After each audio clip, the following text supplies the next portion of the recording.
I thought before I take this Defy apart, before we rip it apart, I just want to share some thoughts on what I think of it, the experience I've had on it, why I bought it, and why I don't want to ride it again. The reason why I bought this bike in the first place, one, it was off of eBay and it was cheap, alright? It was a good price. It's a giant Defy 4, I think it is. 4 Advanced, 2 Advanced, I forget.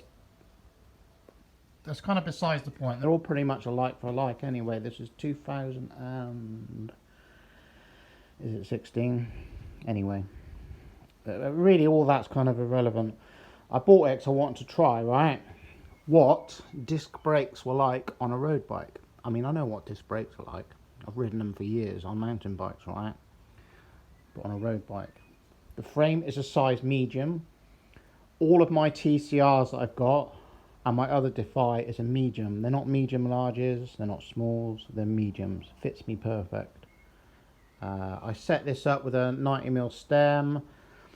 Same old flight saddles, which I like on all of my bikes. They work, they're comfortable for me personally. Pretty much, apart from obviously the frame geometry, the reach from here right to there, give or take a few millimeters, is identical. The saddle height, the fore and aft, even the handlebars. It feels alright to ride, okay? It's comfortable. It's comfortable enough. A carbon bike is different than an alley, than a steel and a titanium frame. They all kind of ride different. You get different feedback, alright? The disc brakes on here were alright. They're mechanical disc brakes. Nothing wrong with them whatsoever. Really easy to maintain. Really easy to sort out if you're out on the road. If you've obviously got the tools, Allen key. If you don't really need much to center them and sort them out. Never really had a problem with that. Never had a problem with braking with them, really. But disc brakes on a road bike, in my opinion, is not needed. I've mentioned a long time ago that, in my opinion, one way to describe it, okay, is if you've got a fairground roundabout or roundabout and kiddies playground going around, which I don't think we have anymore, do we, because of health and safety, and you were to stop that roundabout, say grabbing it in the centre, that's kind of the most inefficient way to stop that centrifugal force, all right? If you wanted to stop the centrifugal force, the most best way would be to grab it on the outside, all right? Hence we come on to rim brakes. Rim brakes work, they're efficient, and they do what they do, and they've done what they've done for a long time, all right?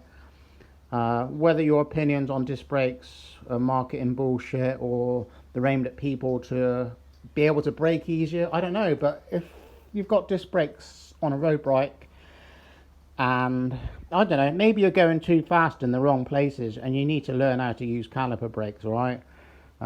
Because really disc brakes on a road bike can be pretty dangerous, and they will grab way more than caliper brakes in the way that they snatch you, and you could skid and come off and have a nasty accident. And no doubt, sadly, there's people out there that has happened to, all right?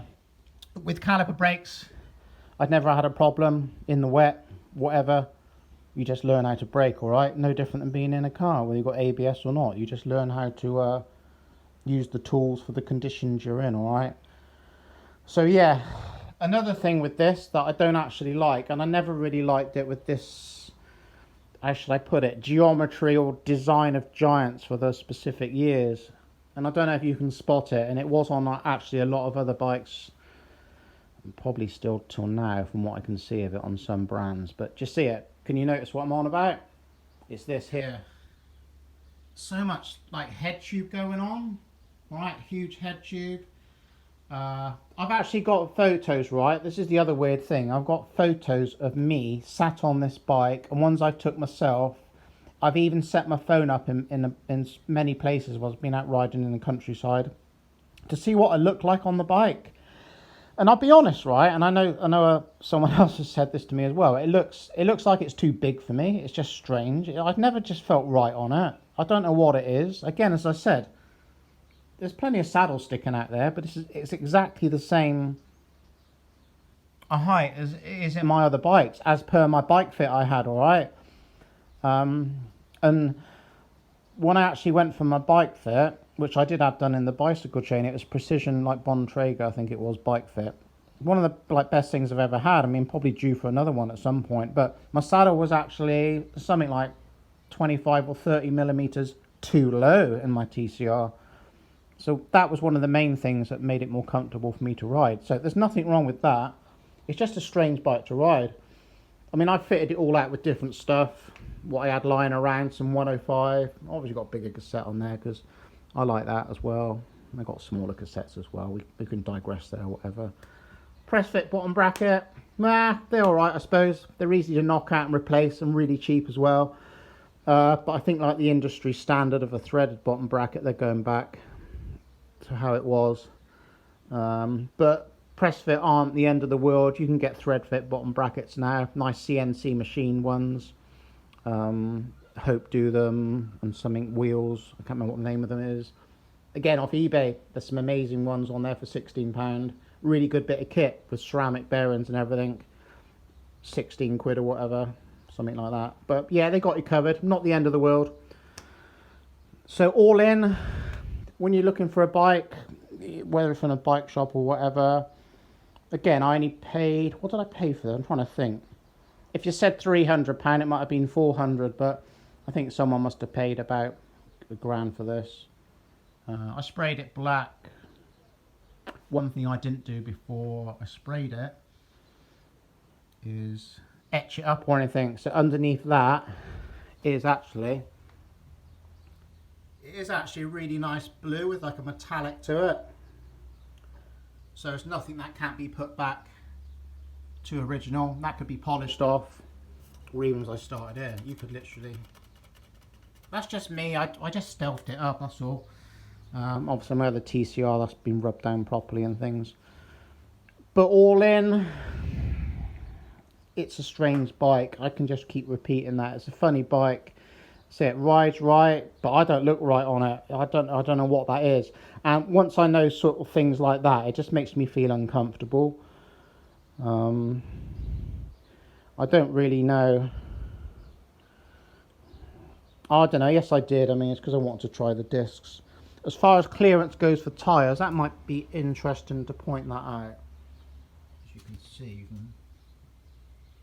you might be able to get, again, depending on the tyre and the tread, but you could probably get like 32s on here or something. Maybe use it as a semi, you know, gravel type bike or something. So yeah, I just thought I'd share that. I think it's kind of important. I mean, kind of we all make mistakes and try different things, and I guess I haven't say I lost any money on it or anything. But disc brakes on a road bike, nah. Caliper brakes are best in my opinion. Just learn how to brake, all right. And the options for caliper brakes are way more juicy, if that makes sense. Plenty more nice options. I mean, look at it. It just looks out of place. Like when you're riding it, you look down, right, and you're thinking like, what am I riding here? Am I riding a mountain bike hybrid thing, or you know, it never felt like I was actually on a road bike, if that makes sense. It just feels strange. I'm a traditionalist as well, you know. A road bike with discs just looks wrong. Or call it what you want. Again, it's just a label, isn't it? It's just a bike, all right? But a road bike, a road racing, cycling bike with caliper brakes. That's what we want, all right? I was going to add one other thing. Yeah, the seat post on here. Obviously, you're limited to that. The D post. Which, if I was happy with this bike and intended on using it and keeping it a little bit longer, all I was going to do, because I like my race face and other seat posts I've got, like mounts. I don't like single bolt design seat posts because I've had those fail. If you've got twin setups like Thompson and other ones, I think they're more of a win. So it's something to bear in mind and look at. But I was going to get, right, my machining friend to knock up some lengths of aluminium, just like here, and I was going to lob off some old seat posts because I got some ones I bought off eBay that someone had they cut off for some specific frames. I was just going to have you know, the seat clamp part welded onto it, so it's basically like a custom seat post. So that there is an option around that. That's just something you can do if you are that so inclined. All right. I can't really share nothing else with this apart from it's a Giant. Did I even? Yeah, of course I did. It's a Defy. I didn't mention the word Giant. If you're not familiar with the word Defy, Giant Defy. But if I said that at the beginning, then okay. So yeah, just a bit of yabble before I rip this sucker apart. Disc brakes? No. I know many people have mentioned this now, and no, just no. I can't be dealing with it. All right, mountain bike disc brakes, road bikes, calipers. We're over and out. Bye.